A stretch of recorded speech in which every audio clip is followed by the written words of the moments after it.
Hello friends, welcome to Upadhyay learning concept. एफकेट की जो वीडियो चल रही हैं उसका आज उसमें परसेंटेज का पार्ट 3 है। अगर आपने पिछली वीडियोज़ नहीं देखी हैं तो पहले उन्हें जाके देख लें। और आज इस वीडियो में हम पास फेल से रिलेटेड क्वेश्चंस डिस्कस करेंगे और एक दो मिसलेनियस क्वेश्चंस भी अलग से डिस्कस करेंगे। ठीक है, आपकी वीडियो में जो डिले हुआ था उसका कुछ टेक्निकल इशू के कारण वो वीडियोज़ डिले हुई हैं और अभी वो इशू सॉल्व नहीं हो पाया है, तो इस वजह से मैं फिर से वाइट बोर्ड पे ही आ गया हूँ। और मैं उम्मीद करता हूँ कि आपको यहाँ और बेहतर समझ में आएगा, क्योंकि ये एक तरीके से और एज ए एकदम ऑफलाइन क्लासेस की तरह से आप यहाँ समझ पाओगे। ठीक है, चलिए बिना देरी किए हुए शुरू कर देते हैं आज की क्लास को। चलिए पहला क्वेश्चन देखिए। पहला क्वेश्चन कह रहा है कि in an examination 52% students failed in Hindi, 42% in English. यानी 52% स्टूडेंट्स ये फेल हुए हैं हिंदी में और 42 इंग्लिश में फेल हुए हैं।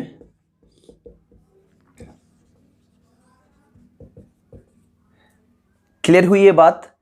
इसके बाद में क्वेश्चन कह रहा है 17% इन failed in both subject. 17% failed in both subject. Both subject की हम बात कर रहे हैं। आपसे ये पूछ रहा है कि कितने परसेंट स्टूडेंट्स एग्जामिनेशन को पास कर पाए हैं। बात यहां तक समझ में आई? देखो, कोई भी वैल्यू अपने आप में 100% होती है, ये बात आप जानते हो अच्छी तरीके से। बात यहां तक क्लियर हुई। दूसरा, आप इसे वेन डायग्राम के माध्यम से समझिए। तीसरा एक पॉइंट ये बात समझिए कि जो कॉमन वैल्यू दे रखी है वेन डायग्राम आप उसके लिए ड्रॉ करेंगे। यहां कॉमन वैल्यू क्या है? फेल की बात कर रहा है। हालांकि ये दोनों ऑलरेडी फेल की बात कर रहे हैं, बट ये कॉमन वैल्यू आपकी फेल की बात कर रही है। तो यहां एक बात ध्यान रखेंगे कि जो वेन डायग्राम ड्रॉ होगा, स्टार्टिंग के केस की बात कर रहा हूं, बाद में तो फिर आपको एक लाइन में मैं बता दूंगा कि कैसे इसे सॉल्व करना है। ठीक है, तो वेन डायग्राम में आप देखिए, ये एक डायग्राम है जिसमें 100% स्टूडेंट्स बैठे होंगे। अब इसमें से ये जो डायग्राम है ये फेल वाले स्टूडेंट के लिए बनाया है। 42% इंग्लिश में फेल हुए हैं, यानी ये हिंदी का है और ये इंग्लिश का है। 42% हिंदी में फेल हुए हैं, 52% हिंदी में फेल हुए हैं और 42% इंग्लिश में। 17% दोनों में फेल हुए हैं। तो पहले दोनों में जो कॉमन है उन्हें फेल कर दीजिए सर, 17%। अब हिंदी में जो फेल हुए होंगे 52 टोटल मिलाकर के फेल हुए थे। 17 मैंने भर दिया तो बचा कितना? 35। यहां तक बात क्लियर हुई। 35 ओनली हिंदी में फेल हुए। सिमिलरली इंग्लिश में चेक कर लो कि कितने इंग्लिश में फेल हुए। तो अब आप देखोगे तो 25 ओनली इंग्लिश में फेल हुए हैं। क्लियर हुई ये बात?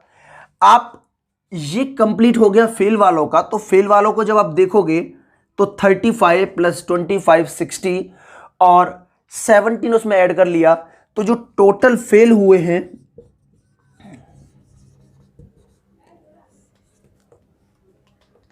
ये हुए हैं 77%।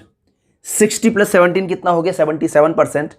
इसके बाद में जो पास हुए वो कितने हुए? 100% माइनस के 77 फेल वालों को हटा दो, 23% स्टूडेंट पास हुए हैं। यहां तक बात क्लियर हुई? आप इसको नोट कर लीजिए। दूसरा एक तरीका और मैं यहीं साथ में ही बता देता हूं आपको, वो एक लाइन में कैसे आप इसे सॉल्व करेंगे। ठीक है, जो फेल हो रहे थे 52 वो लिख लिया, 42 लिख लिया, इन दोनों को ऐड कर दिया, जो कॉमन था उसे सब्ट्रैक्ट कर दिया। इतने परसेंट फेल हो गए। ये आ गया फेल। बोथ में फेल की बात हो रही है तो बोथ में पास की हम बात करेंगे। तो इसमें आप क्या करेंगे? 100% माइनस के 77% करेंगे तो आपको 23% मिल जाएगा। यही आंसर है। दोनों को ऐड कर दो, सेपरेट सब्जेक्ट को, और उसके बाद में आप जो कॉमन है उसको सब्ट्रैक्ट कर दो। तो जो आप कॉमन के लिए निकाल रहे थे, यानी ये फेल के लिए था, ये भी फेल के लिए थे, तो ये भी जो आएगी वैल्यू ये बोथ फेल के लिए आएगी। और अगर आपको पास चाहिए तो आप 100 माइनस के 77 कर देंगे, यानी 100 में से घटा देंगे तो पास की वैल्यू निकल आएगी। उम्मीद करता हूं पहला क्वेश्चन बहुत आसानी से समझ में आ गया होगा आपके। चलिए आगे बढ़ते हैं नेक्स्ट क्वेश्चन की तरफ, नोट कर लो इसे।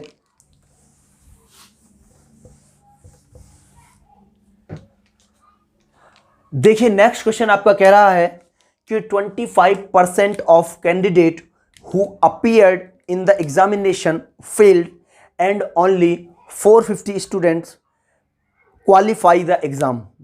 The number of students who appeared in the examination. आपसे कह रहा है कि जितने भी स्टूडेंट अपीयर हुए थे 25% फेल हो गए, और ओरिजिनल कोई भी वैल्यू अपने आप में 100% होती है, तो अपीयर 100% हुए होंगे, 25% फेल हो गए, तो पास्ड कितने बचे? 75% स्टूडेंट आपके पास हो गए। और यही जो वैल्यू है ये क्वांटिटी में आपको दे रखी है 450, तो इसको आप 450 के बराबर रख लो। अब आपसे पूछ रहा है 100% की वैल्यू, तो भाई सीधी सीधी सी बात है, आप पहले 1% की निकाल लीजिए। 450 बाई 75, और अगर आप 100% की निकालना चाहते हैं तो 100% के लिए 100 से दोनों तरफ मल्टीप्लाई कर दीजिए, तो ये 100 हो जाएगा। 450 डिवाइड बाई 75 इंटू 100%, और आपने इसे सॉल्व किया तो 4 टाइम्स और 3 टाइम्स, तो जो आ जाएंगे टोटल स्टूडेंट वो आ जाएंगे 600। बहुत छोटा सा क्वेश्चन था, नोट कर लीजिए इसे। आगे बढ़ते हैं नेक्स्ट क्वेश्चन की तरफ। देखिए थर्ड क्वेश्चन आपका कह रहा है a student has to get 35% of marks to pass, यानी एक स्टूडेंट को 35% मार्क्स चाहिए पास होने के लिए। Gupta got 81 marks and failed by 24 marks. Gupta को 81 मार्क्स मिले और वो 24 मार्क्स से फेल हो गया। What is the maximum marks in the examination, ये आपसे पूछ रहा है। बहुत छोटा सा क्वेश्चन है, आप इसे बड़े ध्यान से समझेंगे। 35% है पासिंग मार्क्स,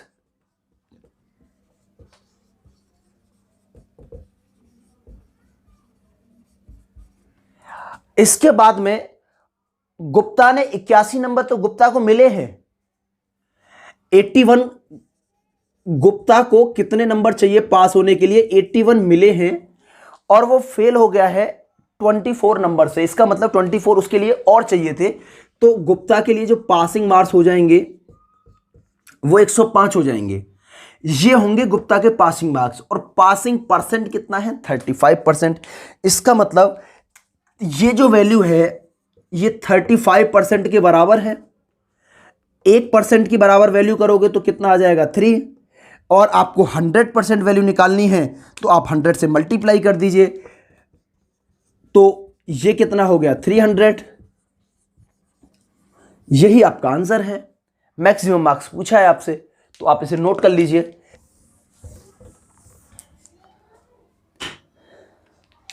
नेक्स्ट क्वेश्चन कह रहा है आपसे स्टूडेंट को 44% मार्क्स चाहिए पास होने के लिए, तो पासिंग मार्क्स जो हो गए आपके ये हो गए 44%, और शर्मा को 192 नंबर मिले हैं।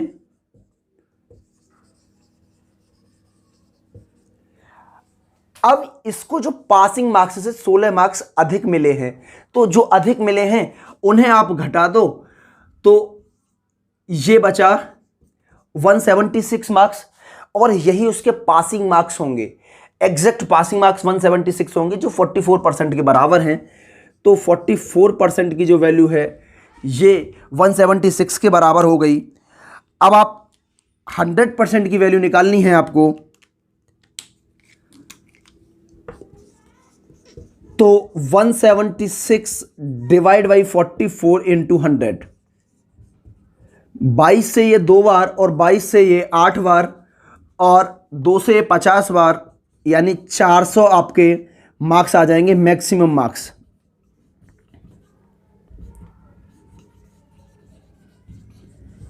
मैं उम्मीद करता हूं ये बात आपकी समझ में आ गई होगी। ठीक है, चलिए इसे नोट कर लो।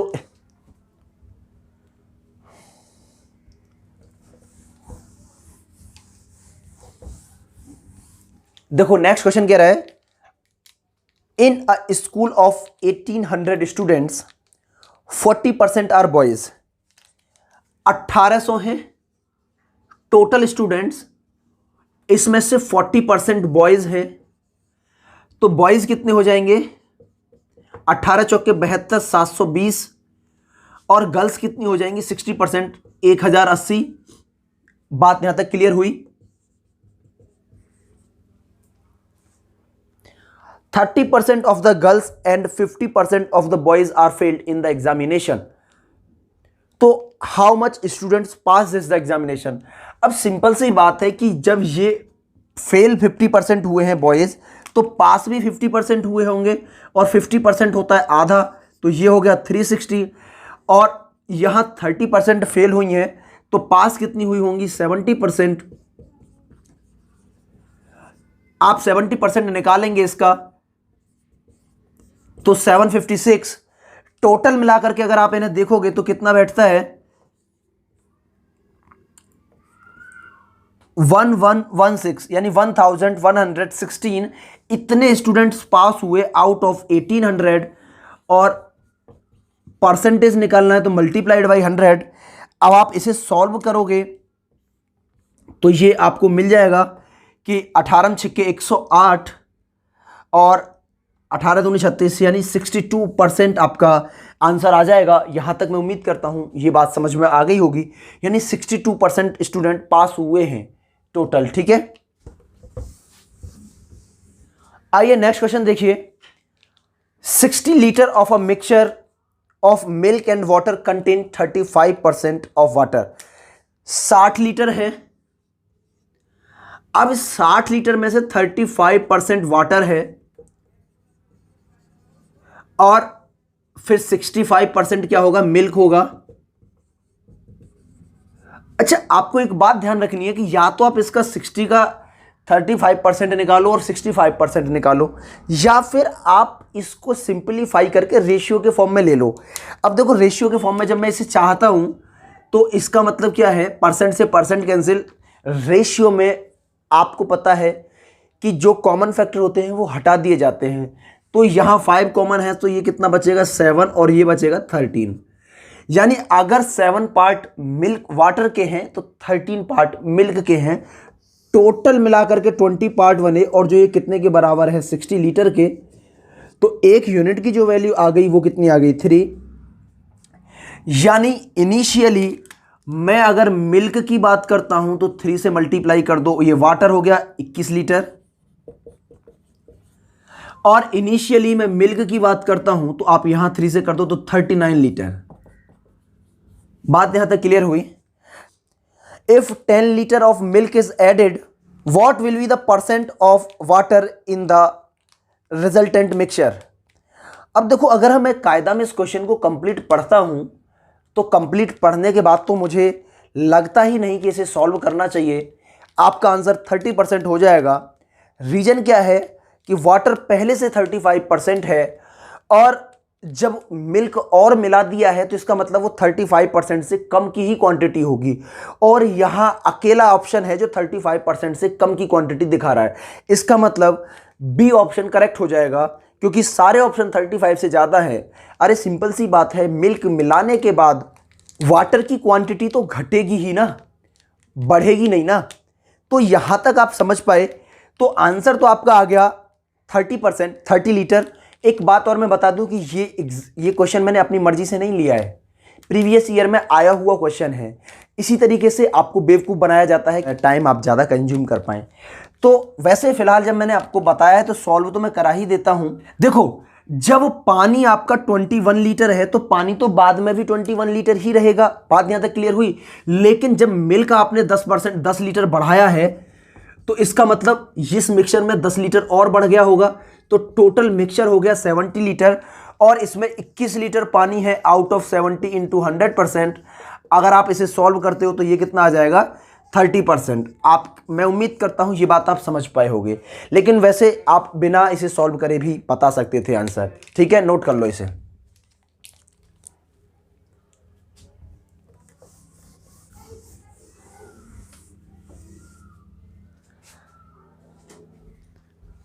देखो नेक्स्ट क्वेश्चन आपका कह रहा है, बिल्कुल पहले जैसा क्वेश्चन है, 30% and 35% student respectively fail in mathematics and physics while 27% student fail in both subject. तो आपको बताया था कि जो कॉम अलग अलग होते हैं उनको ऐड कर लो, तो ये 65 और कॉमन को घटा दो। कॉमन है 27, तो इसको सब्ट्रैक्ट कर दो, तो 38% स्टूडेंट फेल हुए इन बोथ सब्जेक्ट। बात यहां तक क्लियर हुई। पास कितने हुए?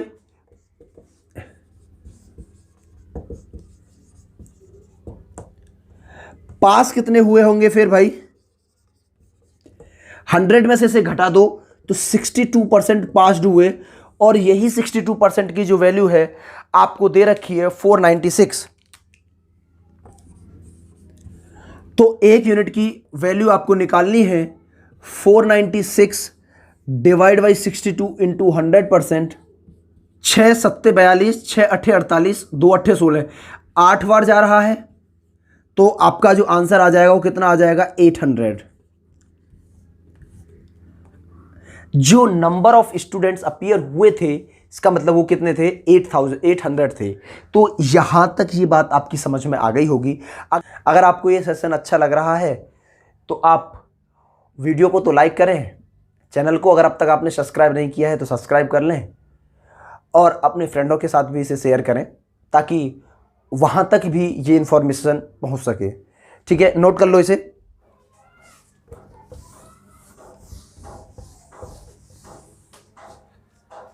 नेक्स्ट क्वेश्चन कह रहा है, A spends 80% of his salary and B spend 75% of his salary. Their total income is 18,000 rupees. Find the income of A if saving of A and B are equal. तो जब बस आपको saving से ही लेना देना है, कुछ और नहीं करना। सेविंग पे जब मैं आता हूं तो ए 80% खर्च करता है, यानी बी कितना बचा रहा है? 20% जो सेविंग है ए की, और बी की जो सेविंग है वो 25% हो गई, और दोनों सेविंग आपस में इक्वल थी तो मैंने इक्वल कर दिया इन्हें। क्लियर हुई ये बात? अब इसके बाद में ए और बी की इनकम का आप रेशियो निकालोगे तो इससे वहां डिवाइड कर दो और बी को इधर ले आओ, तो 5:4 बनेगा। ए और बी क्या थी? ए की इनकम और बी की इनकम। बात यहां तक क्लियर हुई ना? तो अब आप यहां समझिए कि अगर इन दोनों की टोटल इनकम 9 रुपए है तो ये मिलाकर के कितने के बराबर आ गई? 18,000 के। एक यूनिट की वैल्यू कितने के बराबर आ गई? 2,000 के। तो सिंपल सी बात यह है कि ए के लिए 5 × 2,000 मैं करूंगा तो 10,000 रुपीज ए की इनकम आ जाएगी। क्लियर हुई यहां तक? एक बी की निकालोगे तो बी के लिए आप इसमें पुट कर दो 4 × 2,000, 8,000 बी की इनकम आ गई। क्लियर हुआ यहां तक? बहुत आसान क्वेश्चन था, आसानी से निकाला जा सकता था। ए और बी क्या है? ए और बी की मैंने इनकम मांग ली, और 20% ऑफ ए किसका बचा रहा है? वो अपनी टोटल इनकम का ना। तो ए उसकी टोटल इनकम हो गई और बी की टोटल इनकम हो गई। बात क्लियर हुई यहां तक? नोट कर लो इसे, आगे बढ़ते हैं।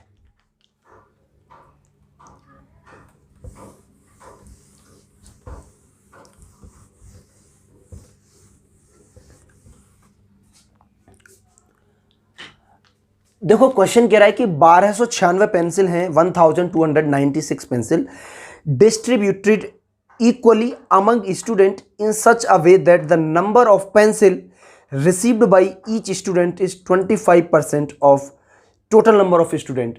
जितने स्टूडेंट हैं प्रत्येक स्टूडेंट को 1/4 यानी 25% मिली है। तो सीधी सीधी सी बात है, नंबर ऑफ स्टूडेंट आप x मान लीजिए। तो भाई x का अगर आपको पता है x नंबर ऑफ स्टूडेंट हैं, आप ऐसे मान के चलिए कि 10 स्टूडेंट हैं और प्रत्येक को 2-2 टॉफियां मिल रही हैं, तो टोटल टॉफी कितनी हुई? 20 हुई या नहीं हुई? इसका मतलब x में मैंने 10 में 2 से मल्टीप्लाई किया तभी तो आया। तो ये नंबर ऑफ स्टूडेंट हो गए, और टॉफियां कितनी है? 20% ऑफ x। 20% मतलब 1/4, टॉफी हो जाएंगी 1/4, और ये कितने के बराबर है? तो x² की वैल्यू कितनी आ जाएगी? 1296 × 4। देखो इसकी वैल्यू होती है 36 का होता है, और ये 2 का हो गया। तो जो एक्स की जो वैल्यू आ जाएगा, एक्स कितना आ जाएगा 72। और ये क्या था, एक्स मैंने माना क्या था, नंबर ऑफ स्टूडेंट। क्वेश्चन में आपसे ये पूछ रहा है कि प्रत्येक स्टूडेंट को कितनी टॉफी मिली, तो टॉफी जो मिली, सॉरी टॉफी नहीं है वो पेंसिल लिखा हुआ है, ठीक है ना, लेकिन कोई बात नहीं, टॉफी और पेंसिल कोई फर्क नहीं पड़ता, बात तो एक ही है ना, किसी क्वांटिटी की बात हो रही है। तो जो पेंसिल है वो कितनी मिलेंगी, 72 इंटू 1/4, यानी प्रत्येक स्टूडेंट को 18 पेंसिल मिलेंगी। और नंबर ऑफ स्टूडेंट कितने थे, 72। अगर प्रत्येक स्टूडेंट को 18 पेंसिल मिले और नंबर ऑफ स्टूडेंट 72 हैं, तो टोटल मिलाकर जो पेंसिल की जो नंबर आएगा वो 1296 आ जाएगा। बात यहां तक क्लियर हुई, बस यही आपसे कह रहा था क्वेश्चन में। चलो आगे बढ़ते हैं।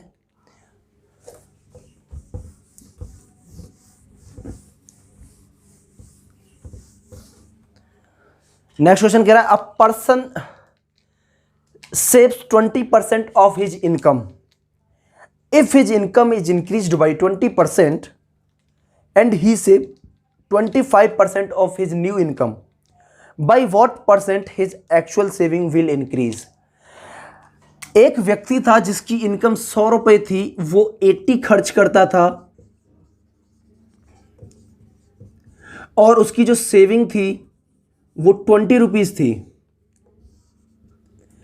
100 रुपए की इनकम बढ़कर के 120 हो गई और वो इसका 25% सेव कर रहा है। इसका मतलब कि इसका 1/4 सेव कर रहा है, यानी कितना सेव करेगा, न्यू सेविंग हो जाएगी 30। क्लियर हुई यहां तक। अब आप बताओ कि उसकी सेविंग कितनी बढ़ी, 10 रुपए बढ़ गई आउट ऑफ 20 इंटू 100%, तो उसकी जो सेविंग है वो 50% इंक्रीज हो गई, पहले से 50% ज़्यादा अब वो सेव कर रहा है। क्लियर हुई यहाँ तक, बस यही पूछ रहा था इस क्वेश्चन में, ठीक है। चलिए आज के लिए इतना ही। मैं उम्मीद करता हूँ ये सारी बातें आपको पसंद आई होंगी, सेशन अच्छा लगा होगा। लाइक करें, शेयर करें, सब्सक्राइब भी करें, ठीक है। और आप मन से पढ़ते रहें। आपकी एग्ज़ाम की जो डेट है, एग्ज़ाम की डेट अब थोड़ा सा एक्सटेंड हो गई है, तो आप दिक्कत लेने वाली कोई बात नहीं है। चलिए ठीक है, थैंक यू क्लास।